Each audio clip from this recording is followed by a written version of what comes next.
बड़ी बहन चली ससुराल। राजनगर में दीनानाथ अपनी पत्नी सोनम और बेटी रितिका के साथ रहता था। अभी रितिका की उम्र 10 साल की ही थी, तभी सोनम का स्वर्गवास हो गया। तब दीनानाथ ने दूसरी शादी मधु नाम की महिला के साथ कर ली। मधु के रितिका की उम्र की ही आनंदा और सुनंदा नाम की 2 लड़कियां थीं। मधु ने शादी के बाद रितिका को भी आनंदा और सुनंदा की तरह प्यार और दुलार देना शुरू कर दिया। आनंदा और सुनंदा भी रितिका को अपनी बड़ी बहन की तरह प्यार करती थी, लेकिन रितिका का स्वभाव शुरू से ही जिद्दी और घमंडी था। जैसे जैसे रितिका बड़ी हो रही थी, उसका घमंड उतनी ही तेजी से बढ़ रहा था। वह अपने सामने अपनी सौतेली माँ और अपनी सौतेली बहनों को कुछ नहीं समझती थी। ऐसे ही एक दिन आनंदा और सुनंदा फोन पर दीनानाथ से बात कर रही थीं। पिताजी, आज घर आते समय आप मेरे लिए चॉकलेट केक लेते आना। आज मेरा बहुत मन कर रहा है चॉकलेट केक खाने का। पिताजी, मेरे लिए आप गुलाब जामुन लेकर आना। आपको तो पता ही है मुझे गुलाब जामुन बहुत पसंद है। अभी आनंदा और सुनंदा दीनानाथ से बात कर ही रहे थे कि तभी रितिका वहां आ गई और सुनंदा के हाथ से फोन छीनकर दीनानाथ से कहने लगी, पिताजी, आप बस मेरी बात सुनिए। इन दोनों का फालतू का सामान लाने की कोई जरूरत नहीं है। आप बस घर आते समय आइसक्रीम लेते आना, और जो आइसक्रीम आप लेकर आओगे वही आइसक्रीम सब खा लेंगे। आपके पास कोई पैसों का पेड़ नहीं है जो आप हिला हिला कर पैसे तोड़कर इन लोगों की फरमाइशें पूरी करते रहोगे। और तुम लोगों ने ये क्या नाटक लगा रखा है? मैंने तुमसे कितनी बार मना किया है कि मेरे पिताजी से कुछ भी मंगवाने से पहले 100 बार सोचा करो। मेरे पिताजी फ्री फोकट में तुम्हारे लिए नहीं कमा रहे हैं। दीदी, आप ऐसा क्यों कह रही हो? हम तीनों बहनें हैं, तो अगर वह आपके पिता हैं तो हमारे भी तो पिता हैं। दीदी, आप इस तरह की बातें कर कर हमसे हमारा अधिकार क्यों छीनती हैं? इसमें अधिकार छीनने की क्या बात है? पिताजी की जिंदगी में सबसे पहले मैं आई थी। वह केवल मेरे ही पिता हैं, तुम दोनों के नहीं। मैं तो अपने पिता के साथ हंसी खुशी रह रही थी। पता नहीं तुम दोनों क्यों मेरी जिंदगी में आ गईं। कोई बात नहीं सुनंदा, ये हमारी बड़ी दीदी हैं। ये हमसे कुछ भी कहती हैं तो हमें उनकी बात का बुरा नहीं मानना चाहिए। लेकिन दीदी, ये भी कोई बात हुई? पिताजी पर अकेला हक रितिका दीदी का कैसे हुआ? सुनंदा, तुम तो जानती हो रितिका दीदी कितनी गुस्से वाली हैं। उनके गुस्से के आगे तो पिताजी भी कुछ नहीं कहते। और रही बात अधिकार की, तो पिताजी तो हमें अपनी बेटी मानते ही हैं। वह तो रितिका दीदी की तरह ही हमें दुलार करते हैं। बस रितिका दीदी के गुस्से के कारण वह उनके सामने कुछ नहीं कहते।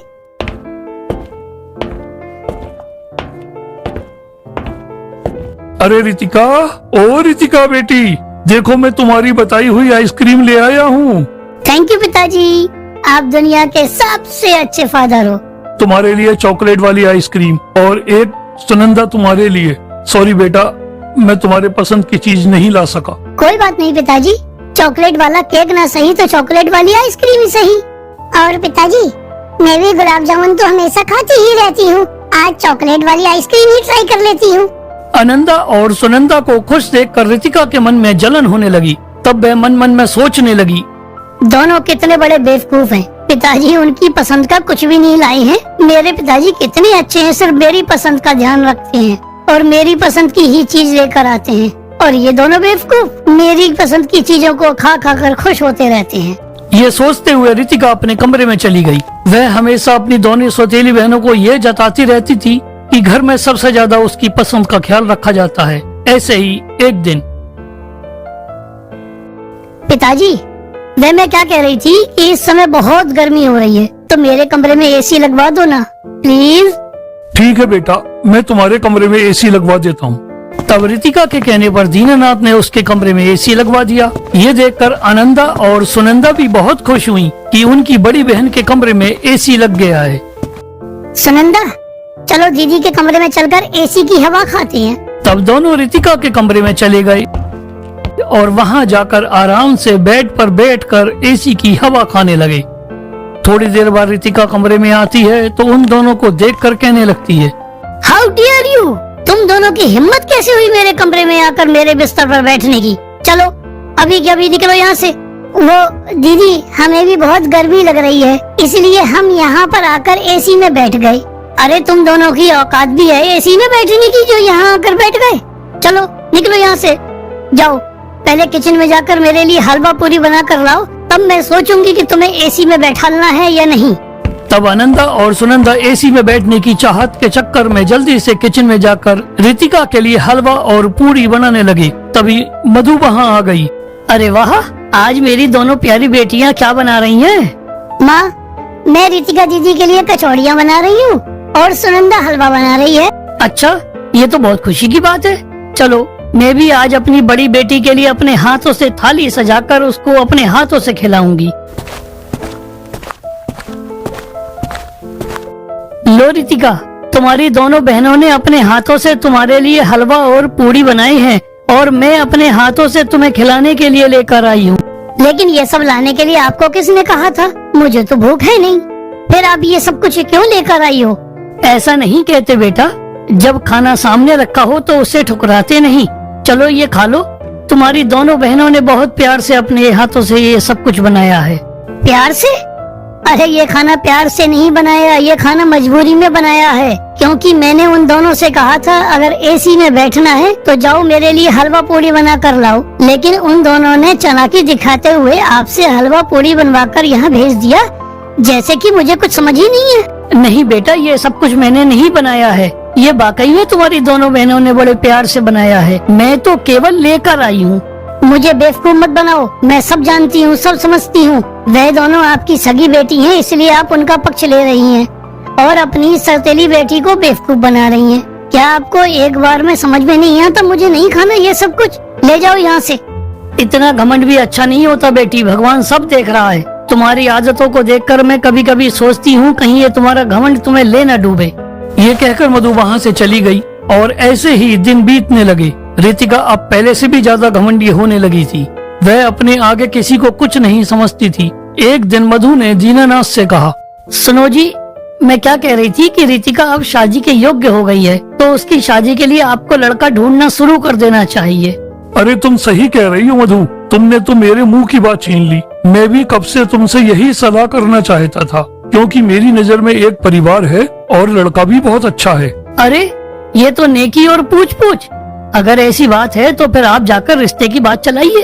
तब अगले दिन दीनानाथ लड़के को देखने चला जाता है और लड़का पसंद आने पर वह रिश्ते की बात पक्की कर देता है और जल्दी ही रितिका की शादी उस परिवार में हो जाती है। जब रितिका अपनी ससुराल में पहुंची तो उसे वहां पर अपनी सास के अलावा 2 जेठानियां भी मिली। लेकिन जैसा कि रितिका ने अपनी ससुराल के बारे में सोचा था, वहां पर वह सब कुछ उल्टा था।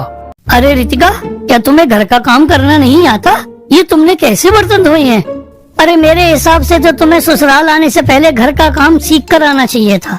अब रितिका की दोनों जेठानी अक्सर उसके कामों को बिगाड़ने लगी, जिससे उसकी सास रितिका को बुरा भला कहने लगे। लगता है रितिका ने बहुत मेहनत से खाना बनाया है। चलो रितिका की मेहनत में थोड़ी सी मेहनत मैं भी अपनी मिला देती हूँ। ये सोचते हुए रितिका की बड़ी जेठानी उस खाने में ढेर सारा नमक और मिर्च डाल देती है। खाने के समय रितिका डाइनिंग टेबल पर भोजन लगा देती है और जैसे ही सभी लोग खाना खाते हैं तो खाना खाते ही सब रितिका पर गुस्सा होने लगते हैं। ये क्या रितिका बहू, ये कैसा खाना बनाया है तुमने? खाने में सिर्फ नमक और मिर्च ही लग रही है। अरे क्या तुम हम सबको मारना चाहती हो? अरे नहीं माँ जी, मैंने तो ऐसा कुछ भी नहीं किया। मैंने तो खाना बहुत अच्छे ढंग से बनाया है और सब कुछ बराबर डाला है। अरे तो क्या हम सब लोग झूठ बोल रहे हैं? ले जाओ इस खाने को यहाँ से उठाकर। आज तक जिंदगी में हमने इतना खराब खाना नहीं खाया। अपनी सास की बातें सुनकर अचानक रितिका को वह दिन याद आने लगे जब वह अपनी सौतेली माँ को खाने के लिए मना कर देती थी और साथ ही उनके संग गलत व्यवहार करती थी। रितिका, अब तुम खड़े खड़े क्या सोच रही हो? ले जाओ इस खाने को यहाँ से उठाकर। और हाँ, आइंदा ध्यान रखना, ऐसा दोबारा नहीं होना चाहिए। आज अपने साथ इस प्रकार के व्यवहार को देखकर रितिका अपनी सौतेली माँ और सौतेली बहनों को याद करने लगती है। हे भगवान, मैं कितनी बुरी हूँ। मैंने हमेशा अपनी सौतेली माँ और सौतेली बहनों के साथ खराब व्यवहार किया। लोग सही कहते हैं, हमेशा बुरे कामों का नतीजा बुरा ही होता है। इसलिए आज मेरे साथ भी वैसा ही बर्ताव हो रहा है। लेकिन मेरे खराब बर्ताव में तो मेरी सौतेली माँ और बहनों ने कभी भी मेरे खिलाफ कुछ नहीं कहा और हमेशा मुझे सगी माँ और सगे बहनों जैसा प्यार मिलता रहा। मैं ही बहुत नालायक हूँ कि मैं कभी उनके प्यार की कदर नहीं कर पाई, हमेशा उनकी ममता को ठुकराती रही। ये सब मेरी ही करनी का फल है जो आज मुझे मिल रहा है। काश मैंने अपनी सौतेली माँ और सौतेली बहनों के साथ अच्छा व्यवहार किया होता। अभी रितिका ये सब सोच ही रही थी कि तभी उसके कमरे में उसकी सौतेली माँ और सौतेली बहनों के साथ उसकी सास और दोनों जेठानी आ गईं। अरे आप सब लोग यहाँ एक साथ? दीदी, जब आपकी शादी हुई थी ना तो हम दोनों बहनें बहुत खुश हो रहे थे और नाच नाच कर कह रहे थे हमारी सौतेली बहन गई ससुराल, लेकिन आपके जाने के बाद आपकी बहुत याद आने लगी।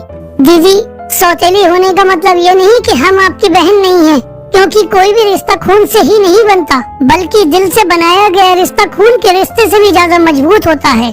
माँ और मेरी दोनों छोटी बहनों, मुझे माफ कर देना। मुझे अपनी सभी गलतियों का एहसास हो गया है। मैं समझ गई हूँ कि जब हमारे साथ कोई खराब व्यवहार करता है तब हमारे दिल को कितनी ठेस पहुँचती है। लेकिन माँ, मैं अब वायदा करती हूँ कि मैं आज के बाद किसी के साथ गलत व्यवहार नहीं करूँगी।